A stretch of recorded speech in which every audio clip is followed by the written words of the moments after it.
Welcome back to study literature. ഇന്ന് ഈ വീഡിയോയിലൂടെ ഡിസ്കസ് ചെയ്യാൻ പോകുന്നുള്ളത് പോസ്റ്റ് കൊളോണിയൽ ലിറ്ററേച്ചറിലെ motives of empire, some origins of empire എന്നീ രണ്ട് ടോപ്പിക്സ് ആണ്.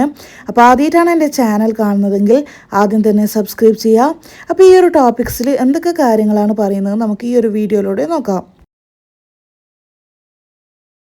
In post colonial literature origins of empire എന്നുള്ളത് പലപ്പോഴും എക്സ്പ്ലോർ ചെയ്യുന്നുണ്ട് to show how colonial power took root and shaped both colonisers and the കൊളോനൈസർ.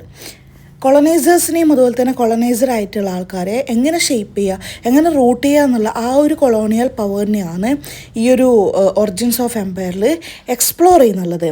ഇനി writers എടുത്ത് നോക്കുകയാണെങ്കിൽ അവർ എക്സാമിൻ ചെയ്യുന്നുള്ളത് ഇമ്പീരിയൽ ഡോമിനൻസിൻ്റെ ബിഗിനിങ്സും ആണ്. അതുപോലെ തന്നെ ഒരിക്കലും ഹിസ്റ്റോറിക്കൽ ഇവൻ്റ് അല്ല, പകരം ഇമ്പീരിയൽ ഡോമിനൻസിൻ്റെ ബിഗിനിങ്സ് ആണ് റൈറ്റേഴ്സ് എക്സാമിൻ ചെയ്യുന്നുള്ളത്. ഇനി എംപയർ തുടങ്ങുന്നുള്ളത് with European exploration in Africa. യൂറോപ്പിൻ്റെ ആഫ്രിക്കയിലും ഏഷ്യയിലും അമേരിക്കയിലുള്ള എക്സ്പ്ലോറേഷനിലൂടെയാണ് ഈ ഒരു എംപയർ എന്ത് ചെയ്യുന്നുള്ളത്, തുടക്കം കുറിക്കുന്നുള്ളത്. റൈറ്റേഴ്സ് ഹൈലൈറ്റ് ചെയ്യുന്നുണ്ട് എങ്ങനെയാണ് ഡിസ്കവറി ഇൻഡിജീനിയസ് പ്രസൻസിനെ ഇറേസ് ചെയ്യുന്നുള്ളത് എന്നും, അതുപോലെ തന്നെ റൈറ്റേഴ്സ് പ്രസൻറ്റ് ചെയ്യുന്നുണ്ട് ലാൻഡ് എന്നുള്ളത് എം ടി ആണ്, അതുപോലെ തന്നെ അൺസിവിലൈസ്ഡ് ആണ് എന്ന കാര്യവും റൈറ്റേഴ്സ് പ്രസൻറ്റ് ചെയ്യുന്നുണ്ട്. ഒറിജിൻ ഓഫ് എംപയർ എന്നുള്ളത് ടൈഡ് ചെയ്തിട്ടുള്ളത് കൊമേഴ്ഷ്യൽ ഗ്രീഡായിട്ടുള്ള spices, gold, cotton, later, industrial raw materials, ഇതൊക്കെ ആയിട്ടാണ് ഈ ഒരു ഒറിജിൻ ഓഫ് എംപയർ ടൈഡ് ചെയ്തിട്ടുള്ളത്. ഇനി ഗുങ്കിവ തിയാഗോൻ്റെ വർക്ക്സ് ഹൈലൈറ്റ് ചെയ്യുന്നുള്ളത് link between Christianity and cultural eraser.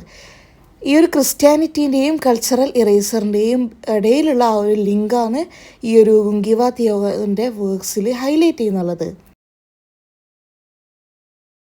ഇനി നെക്സ്റ്റ് പറയുന്നുള്ളത് എംപയർ ബിഗിൻ ചെയ്യുന്നുള്ളത്, എംപയർ തുടങ്ങുന്നുള്ളത് വിത്ത് വോയേജസ് ഓഫ് ഡിസ്കവറി, കണ്ടെത്തലിൻ്റെയും അതുപോലെ തന്നെ കോൺക്വസ്റ്റ്, കീഴടങ്ങളുടെയും യാത്രയിലൂടെയാണ് ഈ ഒരു എംപയർ എന്ത് ചെയ്യുന്നുള്ളത്, ബിഗിൻ ചെയ്യുന്നുള്ളത്. പോസ്റ്റ് കൊളോണിയൽ റൈറ്റേഴ്സ് ഹൈലൈറ്റ് ചെയ്യുന്നുണ്ട് എങ്ങനെയാണ് ബോർഡേഴ്സ് കൾച്ചേഴ്സിനെയും ഐഡൻറ്റിറ്റീസിനെയും ഫ്രാഗ്മെൻറ്റ് ചെയ്യുന്നുള്ളത്, ചിഹ്ന ഭിന്നമാക്കുന്നുള്ളത്. പോസ്റ്റ് കൊളോണിയൽ റൈറ്റേഴ്സ് എന്താണ് ഹൈലൈറ്റ് ചെയ്യുന്നുള്ളത്, എങ്ങനെയാണ് ബോർഡേഴ്സ് കൾച്ചേഴ്സിനെയും ഐഡൻറ്റിറ്റീസിനെയും ചിഹ്ന ഭിന്നമാക്കുന്നുള്ളത് എന്ന ആ ഒരു കാര്യം ഈ ഒരു റൈറ്റേഴ്സ് ഹൈലൈറ്റ് ചെയ്യുന്നുണ്ട്. പോസ്റ്റ് കൊളോണിയൽ റൈറ്റേഴ്സ് യൂസ് ചെയ്യുന്നുണ്ട് ദിസ് മോട്ടീഫ്, ഈ ഒരു മോട്ടീഫ് യൂസ് ചെയ്യുന്നുണ്ട് എന്തിനു വേണ്ടിയിട്ട്, ടു റീക്ലെയിം സ്പീച്ച് റീക്ലെയിം ചെയ്യാൻ, വീണ്ടെടുക്കാൻ, ഇല്ലെങ്കിൽ ആ ഒരു ലാംഗ്വേജിൻ്റെ ഇടയിലുള്ള സ്ട്രഗിൾ ഷോ ചെയ്യാൻ വേണ്ടിയിട്ടാണ് പോസ്റ്റ് കൊളോണിയൽ റൈറ്റേഴ്സ് ഈ ഒരു മോട്ടീഫ് യൂസ് ചെയ്യുന്നുള്ളത്. ഗുങ്കിവ തിയാഗോൻ്റെ ക്രിറ്റിക്സ് എന്നുള്ളത് ഇംഗ്ലീഷ് ഡോമിനൻസ്, ഇംഗ്ലീഷിൻ്റെ ആ ഒരു ആധിപത്യം, അതുപോലെ തന്നെ ഗിഗുയുവിൻ്റെ റൈറ്റ്സിലുള്ള കാര്യങ്ങളാണ് ഈ ഒരു ഗുങ്കിവ തിയാഗോ വിമർശിക്കുന്നുള്ളത്. എംപയർ ലാൻഡിനെ കാണുന്നുള്ളത് റിസോഴ്സ് ആയിട്ടും ടെറിട്ടറി ആയിട്ടും അതുപോലെ തന്നെ പ്രോപ്പർട്ടി ആയിട്ടാണ് ലാൻഡിനെ കാണുന്നുള്ളത്. അതുപോലെ തന്നെ പോസ്റ്റ് കൊളോണിയൽ ടെക്സ്റ്റ് റിക്ലെയിം ചെയ്യുന്നുണ്ട് ലാൻഡ് എന്നുള്ളത് കൾച്ചറൽ മെമ്മറി ആയിട്ടും ഐഡൻറ്റിറ്റി ആയിട്ടുള്ളതാണ് എന്ന് പോസ്റ്റ് കൊളോണിയൽ ടെക്സ്റ്റ് റീക്ലെയിം ചെയ്യുന്നുണ്ട് ലാൻഡിനെ. അതുപോലെ തന്നെ motif of ruins and scars symbolise ചെയ്യുന്നുള്ളത് കോൺക്വസ്റ്റ്, കീഴടക്കലിനെയും അതുപോലെ തന്നെ സ്ലേവറി, അടിമത്വത്തെയും കൾച്ചറൽ ഡിസ്ട്രക്ഷനെയാണ് സിംബലൈസ് ചെയ്യുന്നുള്ളത്.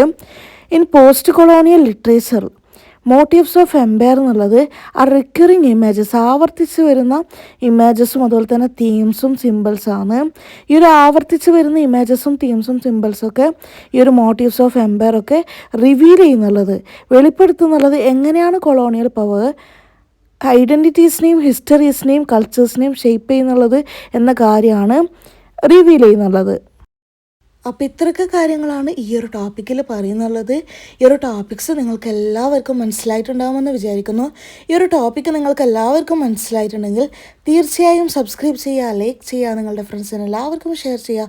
അതുപോലെ തന്നെ ഹെൽപ്ഫുൾ ആയിട്ടുണ്ടെങ്കിൽ ഹെൽപ്ഫുൾ എന്ന് കമൻറ്റ് ചെയ്യാൻ മറക്കരുത്. അതുപോലെ തന്നെ നിങ്ങൾക്ക് മറ്റേതൊക്കെ ടോപ്പിക്കാണ് വേണ്ടതെന്ന് കമൻറ്റ് ചെയ്താൽ ആ ഒരു ടോപ്പിക്കൊക്കെ അപ്ലോഡ് ചെയ്യുന്നതായിരിക്കും. പോസ്റ്റ് കൊളോണിയൽ ലിറ്ററേച്ചറിലെ മറ്റ് ഭാഗങ്ങൾ ഓൾറെഡി അപ്ലോഡ് ചെയ്തിട്ടുണ്ട്, പ്ലേലിസ്റ്റ് ചെക്ക് ചെയ്ത് നോക്കുക.